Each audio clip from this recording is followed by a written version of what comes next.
Hai, selamat pagi. Apa kabar Sobat ID Score di seluruh pelosok Nusantara?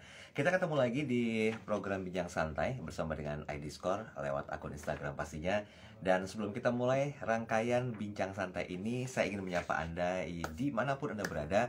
Kalau Anda sedang dalam perjalanan, hati-hati dalam berkendara, tetap jaga jarak aman, kendaraan di depan dan juga di belakang Anda. Untuk Sobat ID Score yang sudah sampai kantor pagi hari ini, jangan lupa membersihkan terlebih dahulu area kerja Anda, meja kerja Anda, menggunakan masker, hand sanitizer, dan mencuci tangan ya setelah melakukan banyak aktivitas dan juga kegiatan. Nah, di bulan Desember 2021, bulan ke-12, bulan terakhir di tahun 2021, sesaat lagi kita akan masuk ke bulan Januari di tahun 2022. Ini banyak hal yang menjadi sebuah tantangan atau menjadi sebuah PR yang belum selesai di tahun 2021. Saya nggak tahu apakah itu berhubungan dengan kerjaan Anda yang kayaknya kok nggak pernah bisa sesuai dengan deadline ya, nggak pernah selalu over dengan deadline-nya. Nah, ini menjadi sebuah hal yang mesti menjadi perbaikan. Atau setiap aktivitas Anda itu harus selalu ada arah yang lebih maju ke depannya, termasuk tentang keuangan. Nah, pagi hari ini di Bincang Santai, kita akan ajak Anda untuk bisa lebih mengenali tentang ilmu. Konon katanya ini ilmu jalanan juga, ilmu lapangan juga, ilmu yang bisa dilakukan otodidak juga. Tapi kita akan ajak Anda untuk belajar langsung bersama dengan financial planner. Nah, hari ini kita akan bicara tentang hal yang berjudul Yuk Susun Rencana Keuangan di tahun. Coba ajak Anda untuk tahu lebih jauh tentang apa dan bagaimana do and don'ts-nya atau how to-nya, dan Anda perlu know how dulu tentang menyusun rencana keuangan. Nah, Sobat dari Skor, resolusi itu banyak ya. Dari mulai punya mobil tahun depan, udah punya mobil baru, pengen punya lagi seri terbaru misalnya. Udah punya rumah satu, kepengen lagi punya rumah yang satu lagi. Udah punya tanah misalnya, punya lagi tanah lebih luas lagi di tahun depan. Itu resolusi dan itu sah-sah saja. Tapi sekian banyak pengeluaran yang jadi sebuah kewajiban, tentunya Anda perlu memanagenya. Sama ketika kita mulai bisnis, resiko itu nggak pernah bisa dihindari, tapi resiko bisa dimanage dan juga dimitigasi. Dan hari ini kita akan coba bahas lebih lanjut bersama dengan dua narasumber yang akan sharing kepada kita dari dua perspektif yang berbeda. Tapi kita akan coba sinkronisasikan, kita akan coba ngebentuk menjadi satu jalur tentang menyusun rencana keuangan di tahun 2022. First of all, saya mau perkenalkan terlebih dahulu, sudah ada Bapak Wahyu Trenggono selaku Direktur Pevindo Biro Kredit ID Score. Hai, selamat pagi Pak Selamat Wahyu. pagi. Wahyu. Selamat pagi Daniel. Wah, ini Selamat backgroundnya pagi. bukan virtual ya? Real. Oh. Thank you Pak Wahyu. Posisi lagi di Lombok saat ini ya. Gimana Lombok? Betul. Cuacanya cerah ya sepertinya Pak Wahyu ya? Sudah 3 hari cerah terus. Sebelumnya katanya hujan Wah, lebat. Ya. syukur. Sampai bahkan ada banjir bandang ya di daerah Semigi. Iya. Kita sempat dengar juga di berita tentang hal itu ya. Tapi semoga dalam lindungan yang Maha Kuasa bisa kembali ke Jakarta lagi dengan fit dan juga sehat pastinya ya. Pak Wahyu, nanti kita ngobrol ya. Saya mau kenalin dulu ini seorang CFP, Financial Planner. Jadi kalau apa-apa sama beliau ini diatur gitu loh. Waduh, tapi keuangan aja, nggak mesti ngatur hidup ya, tenang aja. Sudah ada Mas Rizky Marman Saputra. Selamat pagi Mas Rizky. Pagi Mas Daryl, Pak Wahyu, pagi. Selamat pagi. Sehat ya Mas Rizky ya. Daryl ya. Apa kabar Mas Daryl, Pak Wahyu? Sehat, Alhamdulillah. Mas Rizky gimana, sehat? Tidak kurang suatu Sehat, apapun ya. Oke, tidak Mas Rizky, pagi ini udah ngatur apa? paling apa yang mau dilakuin di weekend sama di minggu depan sih Mas. Udah punya prioritasnya ya, atau udah punya Tidak ada target list ya. prioritas gitu ya. Oke. Jadi nggak cuma keuangan, ternyata hidup juga perlu diatur gitu ya, agar Betul. selaras dengan apa yang kita inginkan ya. Oke, Eh, Sobat Erisma, kita akan mulai berbincang santai sebenarnya tentang tema besar kita, yuk susun rencana keuangan di tahun 2022. Nah, nanti Anda bisa berinteraksi juga di kolom message kami, tanya aja tentang pengaturan keuangan seperti apa, karena kita hampir 1 jam live di Instagram Ediscore. Saya mau ke Mas Rizky dulu, Mas Rizky. Punten Mas Rizky, boleh dikasih gambaran nggak per definisi apa sih urgensi dari mengatur keuangan ini sendiri secara overall tuh apa urgensinya? yang pertama, yang pasti apa sih kita sebelumnya kita cerita tentang financial planning. Kenapa sih financial planning itu penting banget nih Mas Daryl, Mas Wahyu? Bahwa financial planning ini sebenarnya ilmu yang nggak diajarin di bangku sekolah gitu. Bukan di bangku kuliah kita nggak belajar. Jadi waktu kita kuliah kita hanya belajar keilmuan, tapi after kita graduate ternyata ilmu dari hidup itu setelah kita mendapatkan pendapatan, kita suka bingung. Kadang kita harus kemanain tuh uang kita, atau harusnya apa yang kita lakukan untuk membuat skala prioritas, untuk kita bisa invest atau kita membeli rumah dan sebagainya gitu. Jadi financial planning itu proses ya dalam memenuhi tujuan hidup dalam mengolah keuangan yang tepat gitu. Bagaimana kita mau itu tadi mencapai goals kita, misalnya kita lulus kuliah, kita bekerja, kita punya pendapatan, kita goals kita 5 tahun ke depan, 10 tahun ke depan, pengen di rumah, pengen sekolah S2, S3, atau beli kendaraan, atau menikah. Nah, kita harus atur tuh bagaimana jadi pendapatan kita terus menjadi sesuatu yang jadi aset, menjadi sesuatu yang produktif gitu. Jadi kan banyak sekarang tuh yang kita lihat adalah produktifnya ini ya Mas Rizky ya. Oke, terus gimana? Jadi sekarang kita lihat kan banyak fenomena nih anak milenial, teman-teman sobat ID mungkin ketika dapetin pendapatan dia bingung gitu kan menaruh pendapatannya di mana gitu, di aset-aset yang produktif atau sebagaimana gitu kan. Nah itu sih pentingnya dari financial planning ya. Jadi kita meriting goals kita, tujuan kita apa sih tujuan kita gitu. Tapi Mas Dari yang perlu ditekankan adalah pertama nih, kalau kita ngomongin piramida financial planning, yang pertama kita ketika punya pendapatan pasti kita harus saving ya. Kita harus punya deposit, kita harus punya dana darurat dulu yang pertama. Terus masuk ke tahapan wealth protection, kita lindungi apa yang kita miliki, misalnya kita punya insurance, punya dana daruratnya, terus baru kita wealth creation, kita akumulasiin, kita invest, dan terakhir kalau kita udah mapan baru kita wealth distribution ya, yaitu kita kita siapkan buat ahli waris kita. Itu sih. Wah, sebetulnya kalau di tracking tuh panjang ya prosesnya ya, Mas Rizky ya. Jika nggak cukup 1 jam kita bicara ini udah selesai, udah ngerti ilmu tentang rencana keuangan, nggak juga gitu ya. Tapi ya berharap nanti di akhir perbincangan santai kita hari ini ada insight yang bisa didapatkan sebagai paling tidak modal awal dulu ya. Oke, tahan sebentar Mas Rizky, saya mau ke Pak Wahyu. Pak Wahyu, kalau mempersiapkan, menyusun rencana keuangan dari perspektifnya Pak Wahyu, apa sih yang perlu dipersiapkan Pak? Ya, tadi kalau Mas Rizky sudah menyebutkan ya bahwa ID Score, sobat ID Score itu harus punya perencanaan keuangan. Nah, bahwa rencana itu adalah harus dilakukan. Ya, kita mempersiapkan rencana. Nah, tapi yang paling penting juga adalah bagaimana rencana itu bisa dieksekusi dengan baik. Kalau misalnya kita tidak memahami gitu ya, bagaimana cara mengeksekusinya, persyaratan apa yang harus dipersiapkan untuk bisa menjalankan rencana tersebut, nanti potensinya tidak tercapai goalnya itu sangat besar. Nah, jadi kita memang harus tahu ya apa saja yang harus dipersiapkan untuk menjalankan rencana yang tadi sudah disusun bersama misalnya financial planner Anda, kemudian juga kemudian jenis investasinya dan sebagainya itu harus disiapkan. Nah, ada hal teknis yang harus dipersiapkan. Ya, salah satu yang utama adalah bagaimana kita mempersiapkan raport kita. Ya, jangan sampai raport kita ini tidak bagus, sehingga pada saat kita membutuhkan aplikasi keuangan, membutuhkan akses keuangan, kita tidak bisa mendapatkan itu, sehingga target-target yang sudah disusun menjadi berantakan. Ya.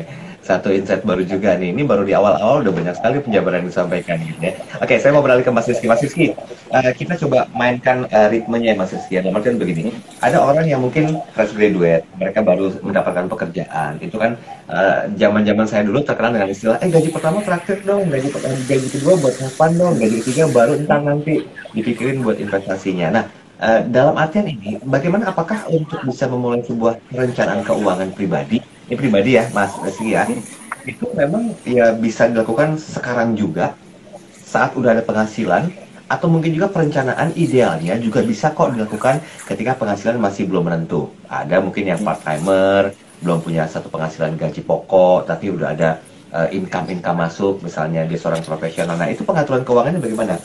Untuk mulainya idealnya tuh kapan kira-kira Mas Rizky? Terima kasih Mas Daryl. Nah ini nih, ada hal yang menarik tentang rencana keuangan gitu kan. Jadi tadi pertama saya cerita bahwa financial planning ini nggak pernah ada diajarin di bangku kuliah, bangku sekolah gitu. Iya. Baru kita belajarnya learning by doing after kita dapat pendapatan atau kita bekerja atau kita jadi pengusaha gitu kan. Nah ini yang salah kaprah tentang rencana keuangan. Jadi banyak di masyarakat perencana keuangan itu hanya untuk orang kaya, padahal siapapun itu perencana keuangan itu sangat penting gitu kan. Terus ada yang beranggapan bahwa kita tuh terlalu muda untuk memikirkan perencana keuangan, nanti aja gitu kan. Padahal bisa dilakukan saat ini juga gitu kan. Terus mereka bilang investasi itu nggak penting gitu kan. Padahal kita tahu bahwa setiap tahun pun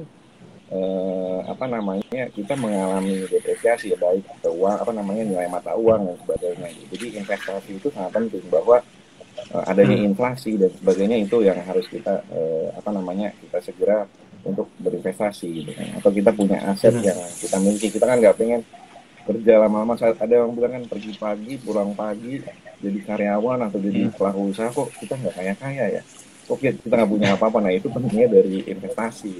Nah kalau kita ngomongin investasi, tentu tadi disinggung sama Pak Wahyu bahwa kita harus sadar kalau kita punya, misal kita sudah punya pinjaman, kita sudah bekerja dan kita minjam, nah itu harus penting banget kita menjaga kualitas dari performa kita. Performa misalnya kita minjem kredit, nah kredit itu harus kita jaga dengan baik tentunya. Itu sih Mas Daryl. Jadi sebetulnya ya sah-sah aja dan bisa mulai kapan aja gitu ya. Dimulai kapan aja, semakin dini semakin baik Mas Daryl. Jadi semakin ini semakin baik, karena kan semakin panjang waktu yang bisa kita allocate gitu untuk masa depan kita. Jadi ada di Theory of Financial Planning menyebutkan nih Mas Daryl, ada prinsip 50 30 20. Nah 50 30 20 itu adalah prinsip untuk teman-teman milenial sobat ID yang belum punya tanggungan nih, misalnya dia belum punya cicilan gitu kan. Jadi 50% dia dapat gaji misalnya 10 juta. Nah 50% setengahnya dia boleh habiskan untuk biaya hidupnya. Nah 30-nya untuk dia berinvestasi misalnya. Nah 20%-nya dia untuk dia beli untuk misalnya buat dia nabung buat jalan-jalan atau sebagainya. Nah, tapi ini berbeda dengan sobat milenial yang sudah punya tanggungan, atau teman-teman yang sudah misalnya punya cicilan apartemen, punya cicilan rumah, punya cicilan mobil gitu. Nah ini prinsipnya agak beda nih Mas Daryl. Jadi prinsipnya 40 30 20 10, di mana 40 untuk kebutuhan hidup, 30 untuk cicilan, liabilities kita, 20% untuk masa depan kita, misalnya berinvestasi, entah itu di reksadana, kita beli saham atau obligasi dan sebagainya, properti segala macam, dan 10%-nya untuk kebaikan, misalnya kita beli insurance atau kita sedekahkan atau zakatkan. Nah itu paling penting banget. Jadi mulai teman-teman atur posnya ya, dimana dapat gaji misalnya teman-teman fresh graduate gaji 20 juta. Nah jangan 20 juta yang dihabiskan langsung, tapi kita harus menempatin pos-pos tadi 40, 30, 20, 10 tadi. Nah jadi nanti ke depan ketika kita punya punya pos-pos tersebut, ke depan tuh enak banget loh. Misalnya contoh kita berkarir dari usia 23, 25 gitu kan, after graduate kita bekerja mungkin 10 tahun dengan kita gitu kan, yang kita investasi gitu kan, itu 10 tahun berikutnya ketika kita lihat portofolio kita banyak ya. Sama juga kalau kita beli tanah, beli rumah gitu kan, harga tanah, harga rumah itu kan selalu mengalami terlalu menaikkan harga gitu kan. Nah itu yang penting banget sih, manajemen harus kasih tuh ya, manajemen kita memposkan keuangan dari pendapatan tersebut. Oke, sebelum saya ke Pak Wahyu terlebih, saya masih mau banyak nanya ke Mas Rizky. Mas Rizky, sekarang kan zamannya orang itu melakukan banyak bentuk aktivitas yang menghasilkan income ya. Taruhlah mungkin seorang pegawai seperti saya misalnya, jujurnya kita punya take home pay, kita juga punya income. Nah ini kan dua source yang berbeda sebetulnya. Dalam artian begini loh Mas Rizky, bukan hanya saya saja, tapi mungkin Sobat ID Squad di luar sana juga mengalami posisi keuangan seperti itu. Ya puji syukurnya berlebih lah misalnya ya. Nah, yang ingin saya tanyakan, apakah pola skema pengaturan keuangannya itu juga sama seperti yang disampaikan oleh Mas Rizky tadi? Karena mengingat, oh ini kuota untuk 50%-nya udah oke nih, udah cukup nih, 40-nya udah oke, tapi tiba-tiba kok masih ada ya beberapa pengeluaran yang kayaknya tuh ini masuk biaya-biaya ekstra gitu loh. Misalnya banyak orang yang suka hobi otomotif, ya boleh lah lagi ada uang-uang lebih dari income buat apa ngotak-ngatik kendaraan atau hobi dan yang lainnya. Ini sama nggak pola pengaturannya? Apakah tadi yang disampaikan oleh Mas Rizky secara overall itu bagi orang-orang yang take home pay saja, tapi nggak punya income lain? Atau bagaimana sebetulnya?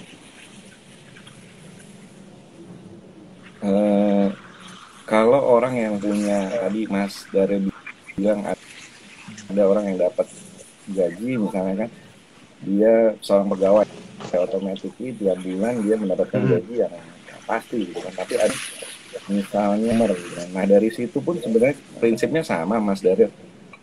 Bagaimana kita mengatur keuangan tersebut gitu kan. Nah kalau orang part timer itu mungkin mereka bisa rata-rata income mereka per tahun mereka dapat berapa, mereka harus bisa apa ya, kasihkannya dengan tepat gitu. Jadi misalnya kalau kita kan pelas gitu, kalau mereka mungkin berfluktuasi gitu. Tapi mereka harus membuat rencana yang matang dengan rata-rata income mereka per bulan itu berapa.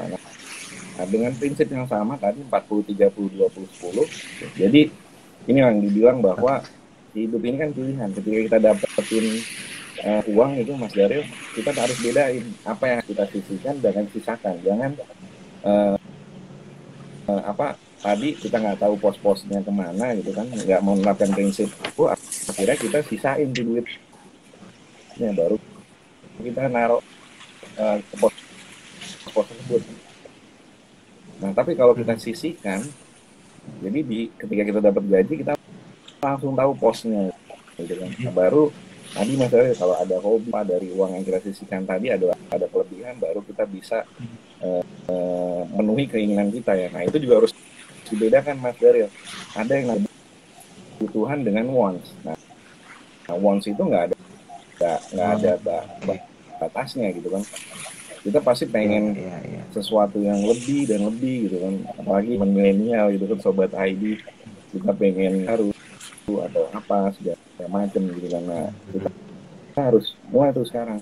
Kita butuh ini, needs kita, ini kebutuhan kita, ini produktif nggak buat kita, atau ini hanya jadi konsumtif. Kalau misalnya ini hanya jadi konsumtif, ini bisa semakin bijak lagi kita kalau keuangan ya, Mas Rizky, dengan apa bahwa hidup itu nggak mahal. Tapi saya mau izin sebentar ke Pak Wahyu. Ini mungkin kita melihat perspektifnya dari ID Score ya, kan beberapa sobat ID Score yang mungkin sudah expert di bidangnya tentang pengelolaan uang itu juga secara otomatis kan terlibat credit scoring, dalam artian sebuah aktivitas yang memang mereka harus nyicil inilah itulah, otomatis kan credit scoring itu ada. Kita pernah bahas beberapa waktu yang lalu tentang hal itu. Tapi boleh nggak sih disinggung sedikit peran teknologi itu seperti apa, khususnya tentang credit scoring dalam perencanaan keuangan, Pak Wahyu? Nanti kita akan coba minta komentarnya, Mas Rizky. Monggo, Pak Wahyu. Ya. Oke, baik ya. Begitu kita bicara tentang perencanaan keuangan, dan nanti saya akan masuk ke teknologinya. Kita akan bicara ya, yang namanya perencanaan keuangan. Itu kan kita ingin mencapai adanya target jangka panjang. Oke? Bahwa sepanjang apa? Kalau bisa target jangka panjangnya itu ya secepat mungkin gitu kan. Sebelum kita nanti tua renta gitu ya, kita bisa menikmati financial freedom, kita bisa bekerja di mana aja kayak di pantai sekarang gini gitu kan. Nah, bagaimana mencapai tujuan itu dengan lebih cepat, itu yang ingin kita capai. Nah, ada satu yang kalau di dunia keuangan itu kita bicara adanya leveraging, ya. Apa sih maksudnya leveraging itu? Mungkin saya pakai bahasa gampangnya aja ya, karena orang keuangan tuh senangannya pakai bahasa istilah yang pusing gitu, yang susah. Tapi kalau kita bicara apa sih leveraging, itu sebenarnya kayak kita begini. Misal kita punya mobil, bannya kempes, ya. Kalau kita harus mengangkat mobil tersebut dengan tenaga kita sendiri, itu kan akan berat sekali. Almost impossible bahwa kita bisa mengangkat mobil itu dan kemudian kita bisa nyopot bannya. Tapi dengan adanya tuas dongkrak, ya kan? Dengan adanya dongkrak, kita akan bisa mengangkat beban sebesar apapun, ya, dengan lebih mudah sesuai dengan tenaga kita. Artinya apa?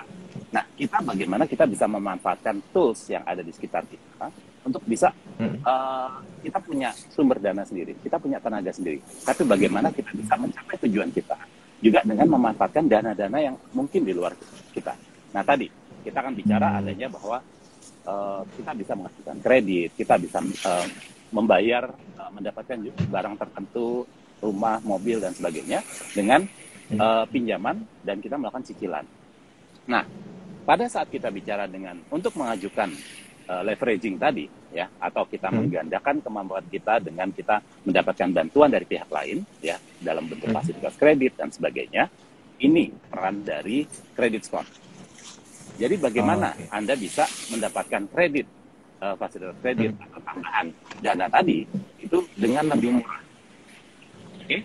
Nah, di sini pentingnya untuk kita bisa melihat bahwa penting buat kita untuk menjaga karakter kita jangan sampai terlihat negatif. Jangan sampai kita punya track record yang jelek. Sehingga pada saat nanti kita membutuhkan apa istilahnya, tenaga atau dana dari pihak lain tadi, itu kita susah mendapatkannya, atau bahkan tidak dapat, ataupun kalau dapat dengan harga yang sangat mahal. Nah, jadi begitu kita bicara tentang bagaimana, ya kembali ke pertanyaan dari Mas Daryl, bagaimana teknologi bisa membantu untuk credit scoring ini bisa diakses oleh semua masyarakat Indonesia. Ya, ini sebenarnya kita punya ada satu produk namanya My ID Score. Anda bisa akses produk tersebut di myidscore.id untuk memeriksa bagaimana skor Anda masing-masing. Ya, skor dari sobat ID Score masing-masing untuk bisa tahu sekarang kondisi kita itu sudah bagus atau jangan-jangan jelek gitu kondisinya. Ya. Nah, kita juga bisa memeriksa bagaimana nanti kalau misalnya dengan kondisi saya yang sekarang, saya ingin kondisi skor saya, raport saya tadi itu lebih bagus. Itu bagaimana caranya? Anda bisa akses ya di dalam myidscore.id, ya, websitenya. Anda bisa dapatkan skor Anda melalui email. Anda cek berapa skor. Kemudian Anda bisa lihat detail reportnya, ya, seperti apa. Jangan-jangan ada pinjaman yang bukan punya Anda gitu. Jangan-jangan nama Anda dipakai sama orang lain. Jangan-jangan Anda tidak punya kartu kredit, tahu-tahu ada 10 kartu kredit atas nama Anda. Nah, itu dengan mudah Anda bisa lihat, kemudian Anda bisa antisipasi, oke, langsung diurus bahwa ada pemalsuan, ada kejahatan, Anda bisa tahu sejak awal. Ya. Nah, itu peran teknologi untuk memudahkan semua orang bisa tahu skornya.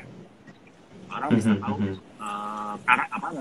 raportnya masing-masing. Kalau sebelumnya, Anda sangat tergantung ya, Anda baru ke bank, ajukan kredit, baru kemudian banknya akan lihat, raport Anda jelek. Sekarang tidak.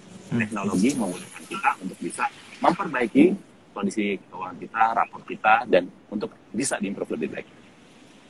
Oke, baiklah. Sebenarnya peran teknologi sangat membantu gitu ya, Pak Wahyu ya. Apalagi mungkin dengan adanya kemudahan-kemudahan yang diberikan oleh ID Score lewat program My ID Score tadi, ini membuat orang tuh masih bisa melihat tentang bagaimana sih dirinya itu di mata umum, credit scoringnya seperti apa, trust dari orang juga seperti apa. Saya beralih sebentar ke Mas Rizky. Mas Rizky, kita masih di era pandemi COVID-19.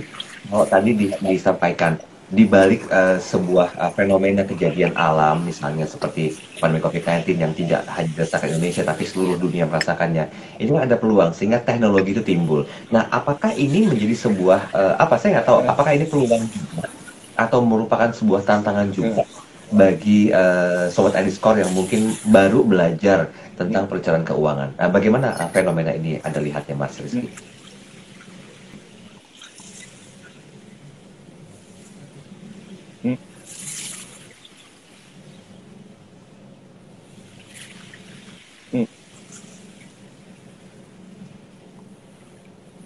Mas Rizky, kita tidak bisa mendengar suara Anda.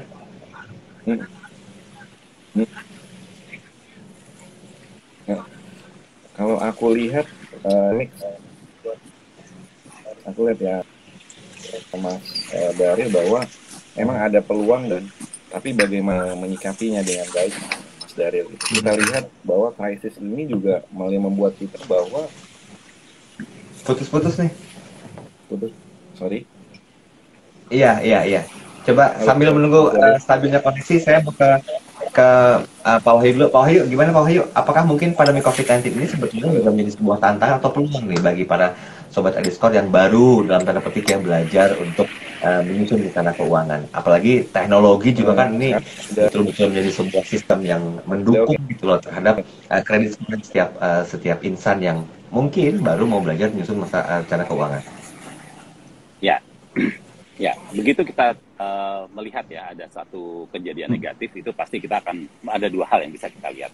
Hikmahnya adalah hikmah yang positif, ada yang negatif gitu ya. Nah, Yes. bahwa negatifnya adalah pada saat seperti ini, biasanya perusahaan keuangan itu akan mengerem pengeluaran kredit mereka.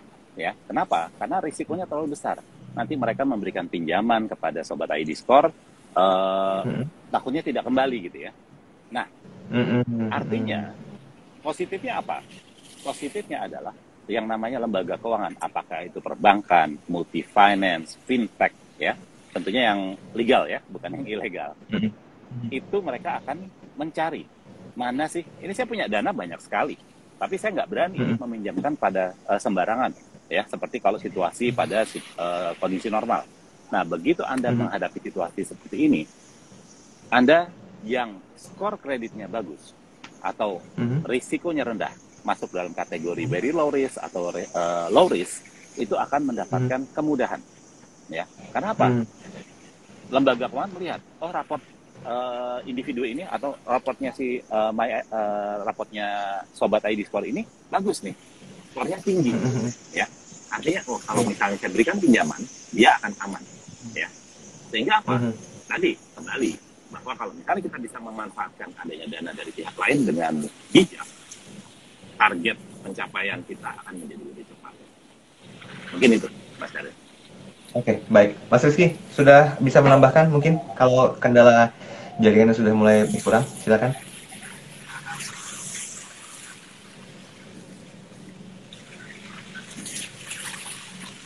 Oke, Mas, kita masih belum bisa mendengar suara dengan jelas. Agak dekat ke mikrofon mungkin? Sudah jelas, Mas Darren belum? Iya, oke, masih terkendala dengan sinyal. Baik, saya mau ke Pak Wahyu. Pak Wahyu, mohon izin sebentar Pak Wahyu. Kalau kita melihat dari credit score, ini saya masih menyinggung tentang credit score ya. Banyak orang yang mempertimbangkan dirinya untuk sudah. Pak Mas Rizky? Ya, sudah bisa dengar jelas suara saya? Masih agak delay sepertinya. Iya, agak delay nih. Coba silakan kita mulai dulu sedikit singkat saja, Mas Rizky. Sudah kedengeran, Mas? Atau aku ganti? Ya, bisa. On dulu ya. Oke, silakan Mas. Sudah jelas, Mas. Masih agak delay.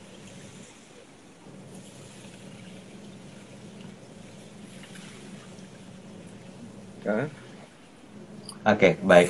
Ditahan sebentar, kita coba Mas Rizky mohon izin, mohon maaf sebelumnya kita coba invite kembali ya. Untuk bisa bergabung lagi dengan perbincangan ini ya, Mas Rizky ya. Saya mau ke Pak Wahyu dulu ya. Mohon maaf ya Mas Rizky, biar nanti bisa dijelasin ya. Baik, Pak Wahyu, kalau kita bicara masalah pengoptimalisasi dari tujuan keuangan Pak Wahyu, ini kan tentunya bisa memanfaatkan fasilitas kredit ya. Nah, apa sih yang mungkin menjadi sebuah hal yang jadi pertimbangan ketika optimalisasi dari pengajuan kredit ini bisa betul-betul menjadi satu hal yang masuk kategori perencanaan tujuan keuangan ini? Gimana, Pak Wahyu? Ya, jadi kalau kita bicara skor, itu adalah seperti kita bicara kita punya raport ya pada zaman kita sekolah, atau kita punya IP pada saat kita kuliah, ya, indeks prestasi kumulatifnya seperti apa sih? Nah, pada saat kita sudah masuk ke dunia nyata, ini juga ada raport sebenarnya. Raportnya macam-macam. Kalau untuk kesehatan, Anda akan bisa datang ke lab ya untuk bisa tahu kesehatan Anda seperti apa sih, gulanya seperti apa. Nah, begitu Anda bicara keuangan, Anda akan punya yang disebut sebagai credit score. Credit score ini itu yang akan dilihat oleh perbankan, multi finance, fintech sebagainya. Itu angkanya tinggi atau rendah. Semakin tinggi angka Anda akan semakin aman. Kalau semakin rendah angka Anda, ya seperti dulu ya, kalau kita sekolah nilainya rendah, angkanya merah, pasti kemudian banyak orang yang, waduh, ini kualitasnya seperti apa ya? Itu kan seperti itu. Nah, begitu kita bicara credit score, angka yang baik itu adalah angka untuk individu-individu yang tidak pernah punya masalah pada saat mereka mengajukan apakah itu pinjaman, apakah itu kartu kredit, ya, baik ke bank, multi-finance atau fintech, itu tidak pernah punya masalah dalam hal pembayaran, baik pembayaran cicilan, bunga, atau pembayaran prinsipalnya, pokoknya gitu ya, atau misalnya tidak pernah ada eksekusi jaminan, tidak pernah punya masalah. Nah, itu semakin kita tidak pernah ada masalah, angkanya akan semakin bagus. Nah, begitu Anda punya misalnya track record bahwa aduh ini bulan ini dia pernah terlambat pembayaran cicilannya atau pembayaran kartu kreditnya atau pembayaran apapun ya yang melibatkan lembaga keuangan. Nah, itu akan menurunkan kredit Anda. Gitu ya. Dan kemudian juga itu satu hal. Hal yang lain adalah pada saat kita bicara yang namanya pengajuan pinjaman ke bank. Ini kita juga butuh strategi. Jangan sampai gini ya, jangan sampai seperti ini. Anda kemudian mengajukan pinjaman, Anda butuh dana. Anda langsung kirim aplikasi kredit ke 10 bank, 10 multi-finance, 10 fintech. Nah, ini kan akan terlihat bahwa Anda, wah ini kok orang ini agresif sekali ya untuk mengajukan pinjaman. Ya, itu kan bisa juga nanti orang melihatnya apakah benar ini motifnya murni karena orang ini butuh pinjaman, atau jangan-jangan dia terlilit hutang, atau jangan-jangan ini kejahatan gitu ya. Nah, itu juga kita butuh hati-hati dalam kita mengajukan pinjaman ke lembaga keuangan. Jadi banyak hal yang sebenarnya bisa diperoleh ya dengan kita mengetahui skor kita, dan kemudian itu diterjemahkan dalam perencanaan keuangan kita untuk kita mendapatkan atau mencapai target kita yang tadi. Oke, Mas Rizky sudah bisa dengar jelas suara saya? Jelas, Mas. Aku gimana? Jelas suaranya? Ya. Oke, Mas, mohon izin, dari apa yang disampaikan oleh Pak Wahyu tadi, itu kan mengindikasikan bahwa kalau memang tidak ada permasalahan dalam hal cicilan misalnya, sehingga kredit skor bagus, otomatis kan dia memahami gitu ya tentang bagaimanakah merencanakan keuangan. Apakah selalu begitu indikasinya, Mas Rizky? Betul, Mas Daryl, saya sepakat dengan apa yang disampaikan Pak Wahyu bahwa untuk apa tadi, kalau kita berkaitan dengan financial planning, perencanaan keuangan, tadi ada pos-pos tadi yang harus kita kita poskan gitu. Jadi kalau misalnya kita sudah mempunyai kredit, atau kita mau berkredit gitu kan, atau kita mau minjam pinjaman loan itu dari lembaga keuangan, baik tadi bank, fintech, pinjaman online dan sebagainya, kita kalau dari situ kita harus memikir bahwa tadi di pos 40, 30, 20, 10 itu liabilities kita itu maksimum repayment capacity kita harus sampai di angka 30% dari gaji kita gitu. Nah, dengan scoring yang tadi dimiliki oleh skor ID ini mungkin memudahkan teman-teman juga, sobat milenial, sobat ID, memudahkan untuk mereka tahu nih bagaimana sih risk profile ya tadi, kelayakan dia untuk meminjam loan tersebut bagaimana. Kalau kita dari sisi financial planning juga untuk sebenarnya hutang ini kan, kalau kita berhutang ini, hutang ini ada hutang baik dan hutang buruk nih, Mas Daryl. Jadi kalau hutang baik itu hutang yang digunakan untuk hal-hal yang produktif ya kan, Mas Daryl, misalnya untuk misalnya buat sekolah, beli rumah, beli apartemen gitu kan, beli mobil, tapi mobil untuk produktif buat daily gitu kan, kita bekerja dan sebagainya. Nah, ada juga yang hutang yang buruk yaitu hutang yang digunakan untuk hal-hal konsumtif itu tadi, yang untuk memuaskan hasrat uang kita kayaknya mata gitu. Jadi kita nggak mikirin dampak jangka panjangnya. Nah, dan mungkin dengan dengan kemudahan ID score tadi, kita juga melihat bahwa kita sampai terjerumus bahwa namanya di lembaga keuangan yang paling penting sekali dalam lembaga keuangan itu memberikan pinjaman, dia trust dengan nasabahnya, yaitu yang pertama adalah salah satunya mungkin ya. Nah, tapi ini penting banget, yaitu karakter ini yang harus kita jaga ya. Dimana ketika kita punya kredit, kita harus komit dengan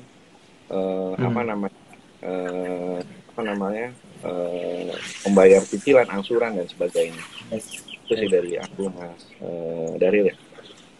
Oke, kita ke grassroots ya, Mas Rizky. Ini pertanyaan yang basic banget sih sebetulnya. Tapi tadi saya sempat tanyakan karena mungkin sinyalnya masih kurang kurang maksimal, jadi belum sempat mendapatkan jawaban yang begitu memuaskan. Ya, Membedakan sorry. antara kebutuhan dan keinginan. Ini kan dua hal yang kayaknya tuh ya buat beberapa orang tuh bisa jadi pembenaran gitu loh. Mobil butuh enggak, tapi saya pengen gitu loh. Tapi akhirnya saya butuhkan juga gitu loh. Nah ini kan jadi blur gitu ya. Nah, Apakah memang ada satu idealisme yang bisa dipegang teguh sama sobat Ediscore bahwa merencanakan keuangan buat kebutuhan ini seperti ini loh. Kalau merencanakan keuangan untuk keinginan itu seperti ini. Dua-duanya kita coba ambil equal lah ya. Boleh ada kebutuhan, boleh ada keinginan. Nah, bagaimana memanagenya secara keuangan? Ini kita bicara konteks orang yang punya penghasilan ya, Mas Rizky. Ya. Dalam artian dia punya take home pay, dia punya multiple source of income lainnya. Gimana Mas Rizky untuk mengatur keuangannya dengan kebutuhan dan keinginan itu? itu Mas Daryl, paling fundamental banget gitu. Cara kita melihat apa sih yang wants dengan pada needs kita gitu kan. Kalau dengan pinjaman gitu kan, nah, hutang-hutang yang sifatnya produktif, nilainya selalu bertumbuh. Misalnya tadi kita wants apa namanya needs kita beli mobil gitu kan. Kalau beli mobil hanya untuk kebutuhan pergi pulang kantor gitu kan, berarti kita nggak harus punya mobil yang mewah, nggak harus punya mobil brand Eropa gitu, hanya cukup untuk memobilitas kita gitu. Nah itu berarti bisa dikatakan bahwa itu kita berhutang punya mobil tersebut. Nah itu mobil tersebut menjadi hutang yang produktif karena kita memberi kemudahan buat kita gitu, untuk mobilitas gitu kan. Jadi kayak contohnya jadi ada mungkin apa namanya teman-teman milenial gitu kan yang udah jadi pengusaha gitu kan. Kalau kita sebagai pegawai dengan mobil LCGC misalnya kan baru kerja dapat pinjaman beli mobil LCGC gitu, itu cukup. Mana mungkin beda dengan teman-teman yang pengusaha, di mana pengusaha mungkin kebutuhan mobil adalah sebagai privilege atau tanda kutip stigma bahwa seorang pengusaha yang sukses terus dilihat dari apa namanya bagaimana dia apa yang dia miliki gitu kan. Nah itu mungkin bisa itu jadi modalnya dia, mobil itu jadi modalnya. Tapi kalau kita seorang pegawai hanya untuk mobilitas, mobil keuangan Jepang pun menurut saya tidak masalah. Itu sih antara kebutuhan perbedaannya. Sama dengan contoh ini kan, kita sebagai mahasiswa atau mahasiswa gitu kan, mungkin kita beli apa namanya laptop yang cukup untuk menulis, mengetik dan sebagainya, mengerjakan tugas itu cukup. Tapi teman-teman mahasiswa yang bergerak di desain grafis dan sebagainya, mereka butuh laptop yang harganya mahal gitu. Nah, menurut aku itu produktif walaupun itu mahal. Kalau mahasiswa rumpun politik budaya dia hanya memakai untuk tulis gitu kan, dia tidak perlu laptop yang dengan spek tinggi itu sih. Jadi kita bisa lihat mana yang wants, mana yang needs sih. Iya, iya kita harus bisa bedakan ya. Ini kalau Pak Wahyu Termono kan ke Lombok, dia sekarang pakai lagi nggak mau pakai pesawat komersil ya. Jangan lama-lama Pak Wahyu di Lombok balik Jakarta. Oke, Mas Rizky, thank you. Saya mau ke Pak Wahyu. Pak Wahyu, kalau kita bicara masalah hal yang berhubungan dengan memanfaatkan kredit untuk mencapai tujuan keuangan, apa sih yang mesti jadi sebuah pertimbangan, Pak Wahyu, agar tujuan keuangan kita seiring pula dengan memanfaatkan kredit itu bisa tercapai gitu loh dalam aspek tujuan keuangannya? Ya, nah begitu kita berbicara pengajuan kredit ya, di sini tentunya kreditnya harus disesuaikan. Karena di lembaga keuangan itu menawarkan berbagai macam jenis kredit ya. Ada yang kredit perumahan, kemudian ada kredit konsumer, ada yang kredit produktif gitu ya. Nah ini yang kita juga mungkin bisa menjadikan itu bagian dari strategi kita. Karena kalau misalnya kita melulu pinjam melalui fasilitas kredit konsumen ya, nah ini yang biasanya adalah suku bunganya itu lebih tinggi dibandingkan misalnya kita mengajukan kredit perumahan atau misalnya kredit produktif dan sebagainya. Nah, jadi ini juga harus kita pertimbangkan. Nah, kalau saya kaitkan lagi dengan kredit skor, nah di sini juga kredit skor ini akan sangat diperhatikan oleh bank ya pada saat mengajukan jenis-jenis kredit tersebut. Karena ada beberapa bank ya, kayak misalnya kalau untuk KPR, mereka akan butuh kredit yang lebih skor kredit skor yang lebih tinggi dibandingkan misalnya dengan yang konsumen, dibandingkan dengan yang produktif gitu ya. Nah, hal ini yang kita cuma harus aware. Kira-kira kalau kita mengajukan jenis kredit tertentu, kebutuhan dari kredit skornya seperti apa. Nah, ini silakan untuk bisa dieksplor lebih lanjut tentang kondisi perkreditannya masing-masing. Ya. Jadi mesti dipahami juga kita mengenal diri sendiri untuk melakukan satu bentuk antisipasi positif terhadap diri sendiri ya, Pak Wahyu ya.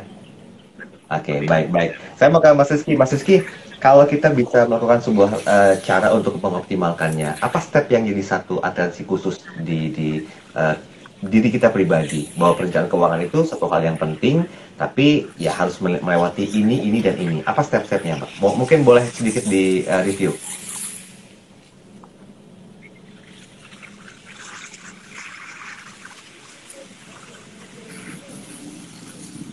Ya, Mas Rizky.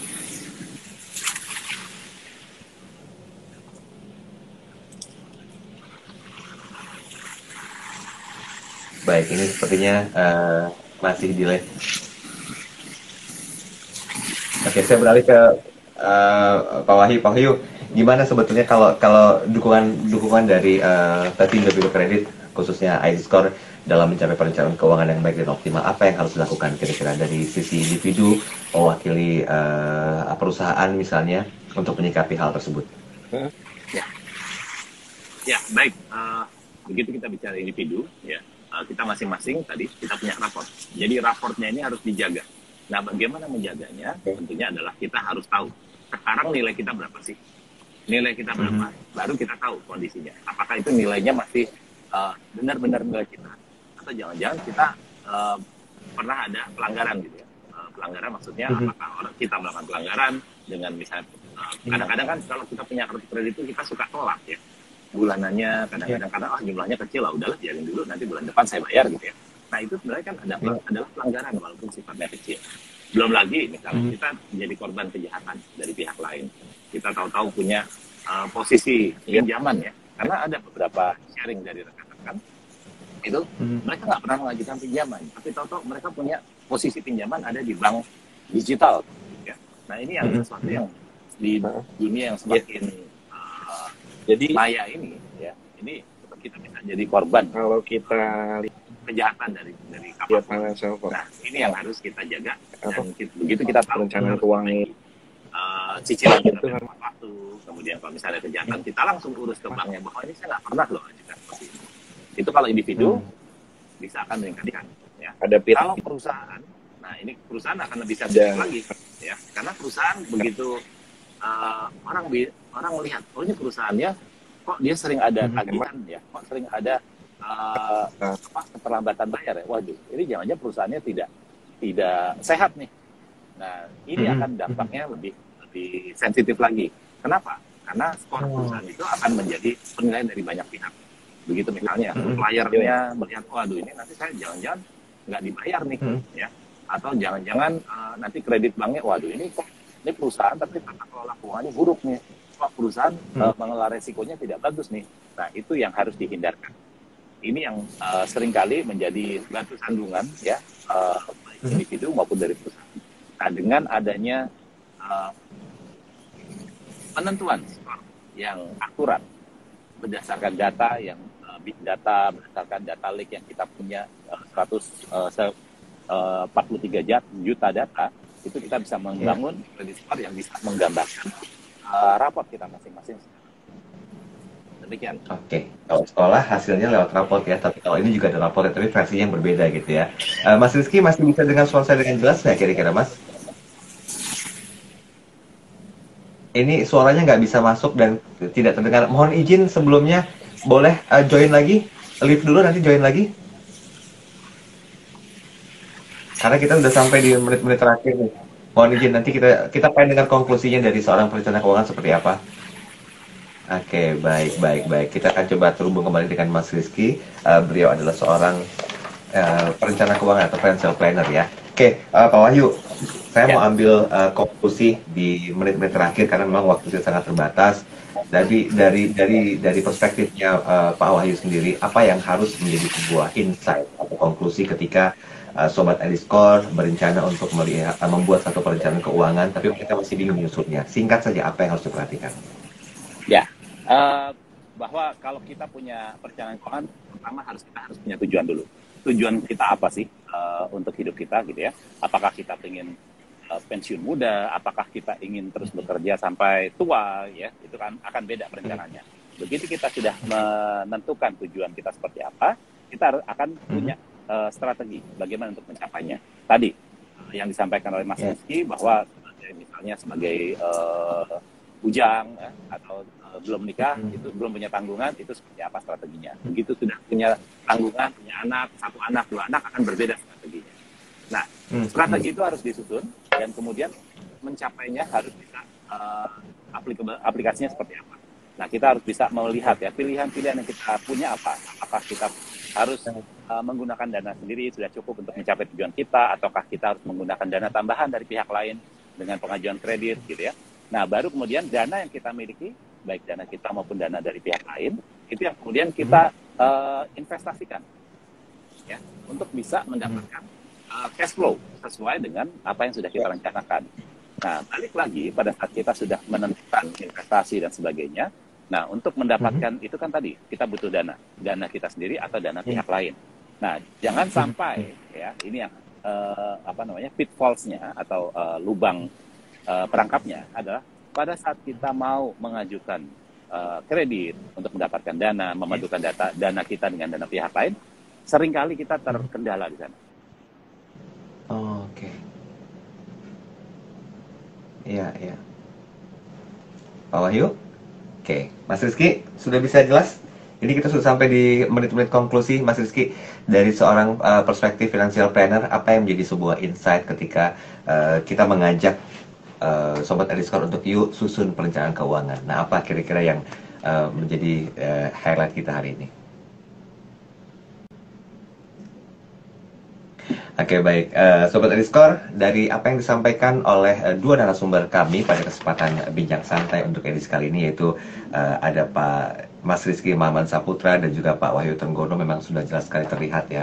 Ada satu pembeda yang ini mampu dan perlu dilakukan oleh setiap individu ketika mereka mempunyai income, entah itu take home pay atau income-income lainnya yang sepertinya itu patut untuk dipertimbangkan, dalam artian harus punya kemampuan untuk mengelola keuangannya. Mas Rizky tadi jelas menyampaikan bahwa pembagian atau prosentasenya itu penting untuk bisa dilihat sebagai sebuah pembelajaran. Nah, video ini tersimpan di Instagram dari Pevindo Bureau Credit ID Score. Jadi Anda bisa coba lihat lagi kalau merasa masih kurang paham jelas tentang penjabaran yang disampaikan oleh kedua narasumber ini. Oke, Pak Mas Rizky, sudah bisa bergabung kembali? Kita masih tunggu hubungan langsung dengan Mas Rizky. Kalau tidak, mungkin saya akan minta sedikit pesan penghujung tahun, walaupun kita masih ada satu edisi lagi.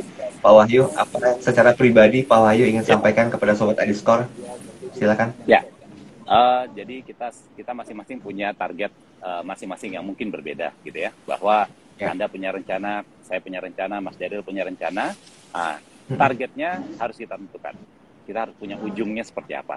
Baru dari ujungnya kita akan bisa menentukan langkah-langkah untuk mencapainya. Nah, langkah-langkahnya bisa bermacam-macam juga. Tapi yang penting adalah kita harus mempersiapkan semua, baik perencanaan maupun cara pencapaiannya. Itu yang paling penting. Oke, jelas. Baik. Pak Wahyu, terima kasih waktunya pagi hari ini. Siang ya kalau di Lombok berarti ya? 1 jam lebih cepat. 1 jam lebih cepat. Jangan lupa tetap jaga kesehatan Pak Wahyu. Selamat melanjutkan aktivitas. Dan terima kasih sudah memberikan banyak sekali insight pada pagi hari ini dari sisi institusi atau perusahaan ya. Dalam hal ini adalah Pevindo Bureau Credit ID Score. Kami doakan sehat-sehat selalu Pak Wahyu Trenggono waktunya. Terima kasih banyak. Dan Sobat Ediscore, terima kasih banyak atas perhatian Anda di perbincangan santai kali ini. Kita masih ada satu kali lagi bincang santai di tanggal 23 Desember dengan tema yang berbeda lagi untuk bisa terus memberikan edukasi kepada Anda tentang perencanaan keuangan atau mungkin juga hal yang berhubungan dengan edukasi keuangan lewat Instagram Live. Nah, bagi Anda yang hari ini menyaksikan di Instagram Live, jangan lupa juga untuk bisa follow beberapa sosial media dari ID Score, seperti Facebook di Pevindo Credit Bureau, kemudian juga Twitter di @IDScore_ID, ada LinkedIn di ID Score Pevindo Bureau Credit, dan juga kanal YouTube serta websitenya di www.idscore.id. Sekaligus, ini mengakhiri perbincangan santai kita hari ini. Sampai ketemu di pertemuan yang berikutnya. Saya Daryl Adam, tetap bijak mengelola keuangan pribadi Anda. Selamat melanjutkan aktivitas dan sampai jumpa.